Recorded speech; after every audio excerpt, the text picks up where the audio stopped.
तो आइए शुरू करते हैं इस क्वेश्चन को। पिछले लेक्चर्स में हम लोग conservation of angular momentum use करके कोई भी ऐसा रिजिड बॉडी था जिसका हम लोग रोलिंग मोशन के टाइम एंगुलर स्पीड या ट्रांसलेशन स्पीड निकाले थे। ठीक है, तो सीधे सीधे हम लोग एंगुलर मोमेंटम कंजर्वेशन अप्लाई करते हैं। एंगुलर मोमेंटम कंजर्वेशन कब होता है, कब से ज़्यादा इंपॉर्टेंट है, किस पॉइंट के अबाउट होता है? तो उस पॉइंट के अबाउट होगा जिस पॉइंट के अबाउट नेट टॉर्क क्या होता है, जीरो। ठीक है ना, हम लोग के पास वो चीज़ है delta L equal to tau D T. तो डेल्टा एल जीरो होगा। डेल्टा एल जीरो मतलब कि एंगुलर मोमेंटम कंजर्व होगा। कब होगा, जब टॉर्क जीरो होगा। जिस पॉइंट के बाद नेट टॉर्क जीरो होगा उस पॉइंट के बाद एंगुलर मोमेंटम कंजर्व होगा। ये देख चुके हम लोग। ठीक है, तो हम लोग को क्वेश्चन मिला है कि डायरेक्ट कोई भी ऐसा, अगर मान लीजिए कोई सॉलिड स्फीयर या हॉलो स्फीयर कोई भी ऐसी चीज़ है, उसको कोई स्पीड दे के रफ सरफेस छोड़ दिए, तो हम लोग को बताना है कि कब उसमें रोलिंग मोशन होगा। तो जिस समय रोलिंग मोशन होगा उस समय उसकी स्पीड क्या होगी, ये बताएं, डायरेक्ट स्पीड। ठीक है, तो उसके लिए हम लोग एंगुलर मोमेंटम कंजर्वेशन अप्लाई कर सकते हैं। एक लाइन में सॉल्व हो जाएगा चीज़ें, एक लाइन में सॉल्व हो जाएगा। ठीक है, तो पिछले लेक्चर्स में भी हम लोग ऐसा कुछ एग्जांपल लिए हुए, इसमें भी अब हम लोग देखने जा रहे हैं। ठीक, आइए देखिए। तो इसमें आपको दिया हुआ है कि एक सॉलिड स्फीयर है जिसको आगे की तरफ वी नॉट दे दिए और anti clockwise omega not they दिए। ठीक, अब हम इसको रफ सरफेस पे छोड़ दिए। ठीक, रफ सरफेस है तो रफ सरफेस छोड़ दिया। अब बताना है हम लोग को कि जिस समय प्योर रोलिंग होगा उस समय इसकी सेंटर ऑफ मास की स्पीड क्या होगी।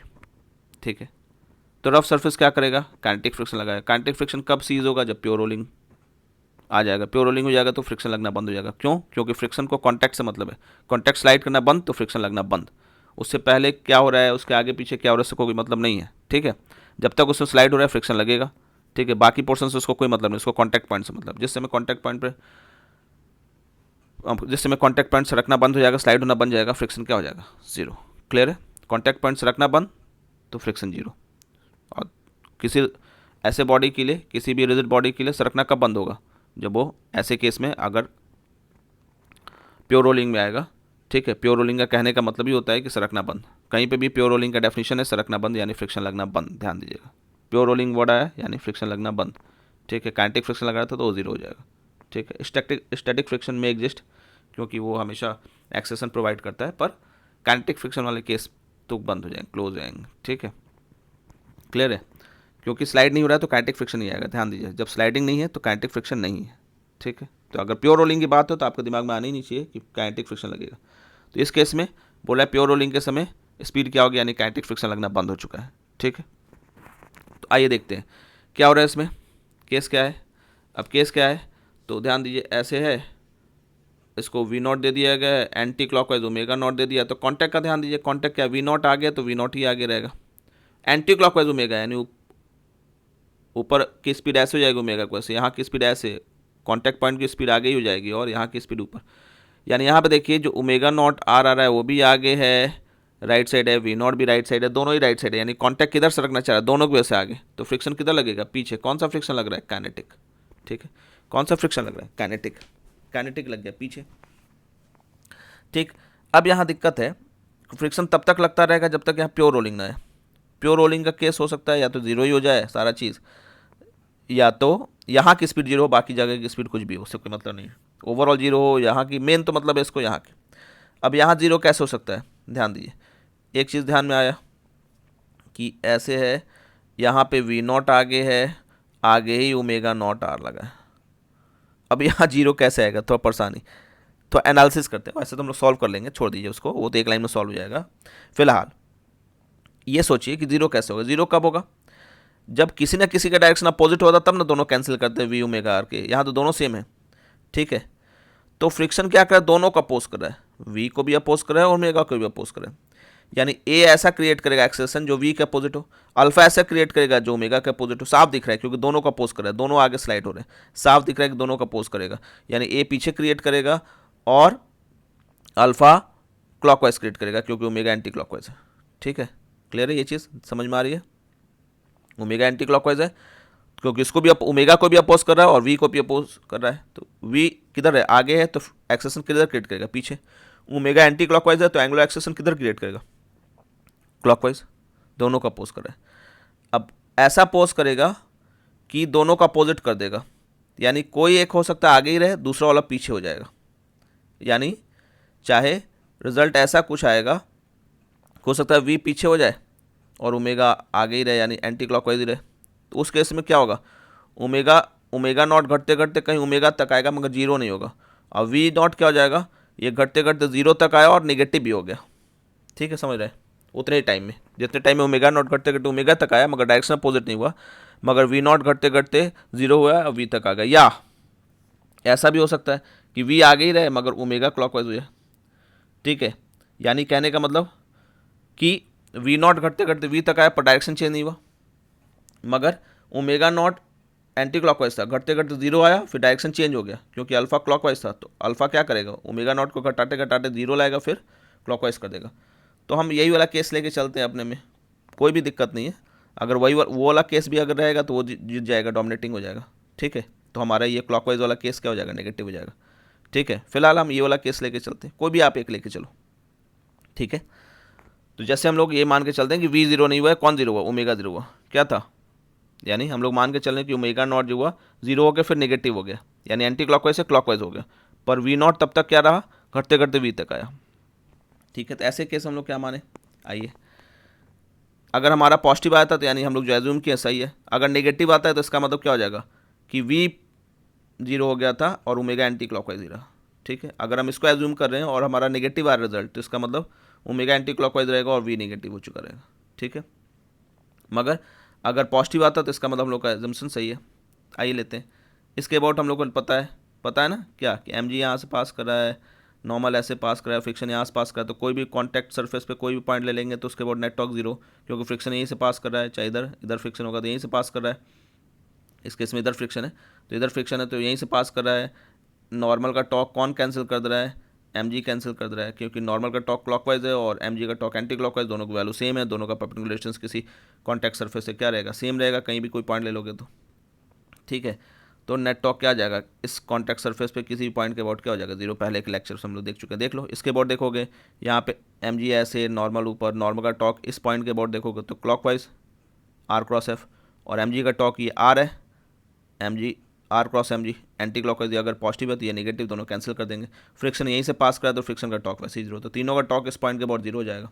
तो इस पॉइंट के अबाउट हम लोग एंगुलर मोमेंटम क्या कर सकते हैं, कंजर्व कर लें, किसी भी पॉइंट के अबाउट ध्यान दीजिए।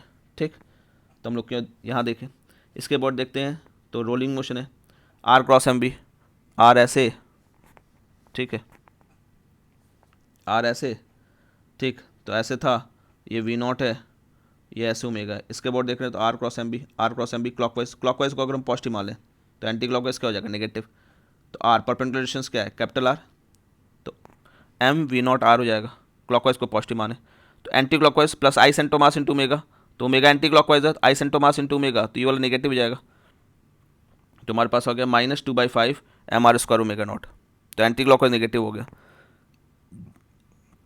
फाइनल देखें तो दोनों क्लॉकवाइज हम लोग ले चुके हैं, R cross M V R plus omega भी क्लॉकवाइज ले चुके हैं, 2/5 प्लस हो जाएगा क्योंकि क्लॉकवाइज कोई पॉजिटिव मान है, ध्यान दीजिए, ऐसे लिए थे, ये वी नॉट था, तो इसके अबाउट देखेंगे तो R cross M V not positive और ओमेगा एंटी क्लॉकवाइज था तो माइनस हो गया।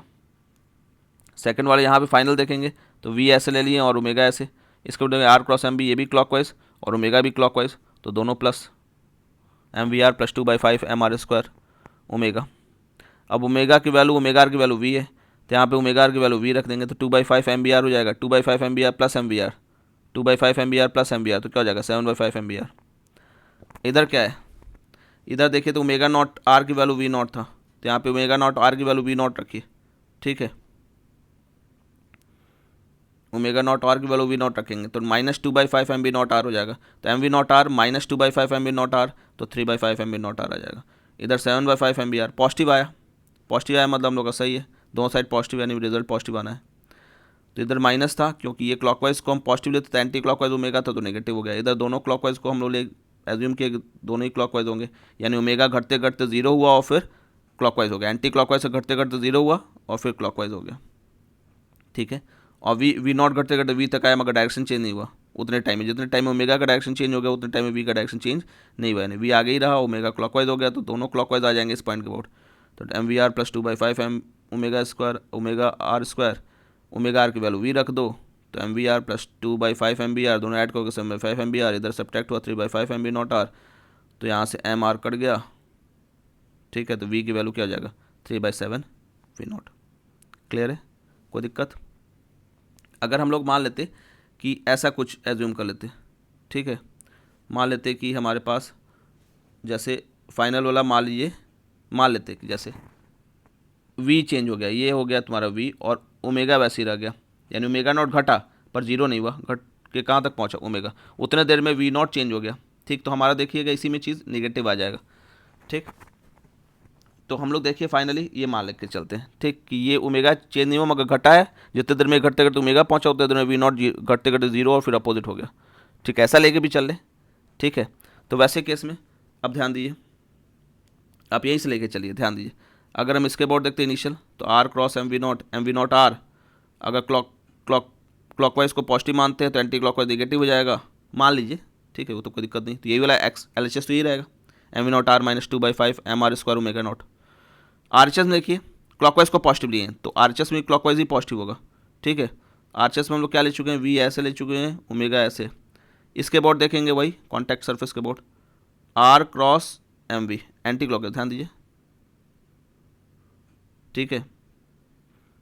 ये आर क्रॉस ऐसे है, ऐसे अच्छे से बना ले, तो ये ऐसे है, ये ऐसे है। तो इसके बोर्ड देखेंगे तो आर क्रॉस एम वी क्या आ गया, एंटी क्लॉकवाइज। क्लॉकवाइज को पॉजिटिव मानते हैं, एंटी क्लॉकवाइज क्या होगा, नेगेटिव, यानी ये वाला साइन नेगेटिव हो जाएगा यहाँ पे, ठीक है। फिर प्लस आइसेंटोमास ओमेगा, ये भी एंटी क्लॉकवाइज, ये भी नेगेटिव, दोनों नेगेटिव, ठीक है।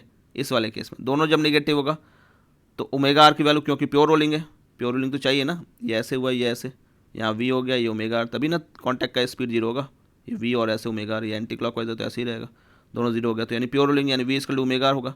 तो V equal to omega R, दोनों माइनस है यहाँ पे, दोनों माइनस आ चुके हैं, ओमेगा आर करोगे तो minus M V R, minus 2/5 M V R, तो माइनस 7/5 एम वी आर हो जाएगा। और आर एच एस में क्या था, आर एच एस में देखो, तो आर एच एस में 3/5 एम वी नॉट आर है, सॉरी एल एच एस में, और आर एच एस में क्या है, माइनस 7/5 एम वी आर है, ठीक है। तो v की वैल्यू फिर से क्या जाएगा, एम आर कट जाएगा, v की वैल्यू क्या हो गया, -3/7 वी नॉट, माइनस आ गया, मतलब जो डायरेक्शन एज्यूम किया था वो गलत है, यानी इधर ना हो कि किधर होगा, ऐसे ना हो कि ये क्या होगा, ऐसे हो जाएगा, पहला वाला जम्पसन हम लोग का सही हो जाएगा, ठीक है, कोई दिक्कत। तो आप जैसा भी एज्यूम करो, फिजिक्स इतना बढ़िया है कि आपको बता देगा, माइनस आ जाएगा यानी अपोजिट लेना है, प्लस आ गया यानी आप सही लियो। एक लाइन में क्वेश्चन सॉल्व हो रहा है। जब भी आपको डायरेक्ट स्पीड निकालना हो प्योर रोलिंग के टाइम, ऐसे स्पेरिकल टाइप चीज़ दी हुई हो, तो अगर किसी ऐसे के बोर्ड जहाँ पर नेट टॉर्क जीरो दिख रहा है तो उसके बोर्ड एंगुलर मोमेंटम कंजर्व करिए, सीधे सीधे आपको वी या ओमेगा मिल जाएगा। क्लियर है? चलिए ऐसे ही एक आध एग्जाम्पल और लेकर नेक्स्ट लेक्चर में मिलेंगे, तब तक के लिए स्टे कनेक्टेड, थैंक यू।